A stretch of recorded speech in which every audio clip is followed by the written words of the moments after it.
ஒரு அப்பா தன்னோட பையன்கிட்ட 2 வேலை கொடுக்குறாரு. ஃபஸ்ட்டு வந்து காய்கறி மூட்டை மார்க்கெட்டில் இருக்குது, அதை எடுத்துகிட்டு வந்து வீட்டில் வச்சுட்டு, 2வது விறகெல்லாம் வந்து கட்டி வச்சுருக்கேன், அதையும் எடுத்து கொண்டு வந்து வீட்டில் வச்சிருன்னு சொல்லி 2 வேலை கொடுக்குறாரு. அந்த பையனும் தன்னோட சைக்கிள் எடுத்துகிட்டு போகிறான். போகும்போதே யோசிச்சுட்டே போகிறான். அப்பா வேறு 2 வேலையாக கொடுத்துருக்குறாரு, நாம் விளையாட வேறு போக வேண்டியிருக்குதே, சரி 2 வேலையும் நம்ம ஒரே டைமில் முடிச்சிடலாம் அப்படின்னு சொல்லிட்டு யோசிச்சுட்டே கிளம்பி போயிட்டுருக்கான்.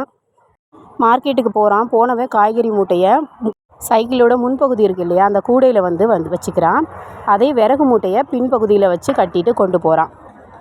பாதி தூரம் 2யும் வந்து கொண்டு போயிட்டான். கொஞ்ச நேரத்துக்கு மேலே அவனால் பேலன்ஸ் பண்ண முடியல. அப்படியே வந்து சைக்கிளோட கீழே சாஞ்சிடுறான். 2மே வந்து கீழே சாஞ்சிருது.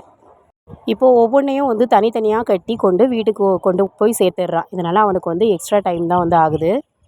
வீட்டுக்கு போயிட்டு தன்னோட அப்பா கிட்டே நடந்த விஷயத்த சொல்கிறான். அவங்க அப்பாவும் எதுக்குப்பா இந்த மாதிரி பண்ண அப்படின்னு சொல்லி கேட்குறாரு. அதுக்கு அந்த பையன் 2 வேலையும் ஒரே டைமில் முடிச்சுட்டு நான் விளையாட போகலான்னு நினச்சேன்ப்பான்னு சொல்கிறான். இப்போ அப்பா வந்து அந்த பையனை பார்த்து சொல்கிறாரு, இங்கே பாருப்பா, நம்ம எந்த ஒரு செயலை செய்யணும் அப்படின்னாலும் அந்த செயலுக்கான நேரம்னு ஒன்று இருக்கும். அந்த நேரத்தை அந்த செயலுக்காக நம்ம கொடுத்து தான் ஆகணும். அந்த நேரத்தை அந்த செயலுக்குன்னு சரியாக கொடுத்தோன்னா மட்டும்தான் அந்த செயலும் சரியான நேரத்தில் சரியாக செஞ்சு முடிக்க முடியும். அதை விட்டுட்டு நம்மளோட அவசரத்துக்காக நேரத்தை மிச்சப்படுத்துகிறேன்னு சொல்லிட்டு இந்த மாதிரி வந்து பண்ணோன்னா நம்ம செய்யணும்னு நினச்ச எந்த செயலும் சரியாக முடியாது. இதுக்காக நமக்கு வந்து எக்ஸ்ட்ரா நேரம் தான் ஆகும்.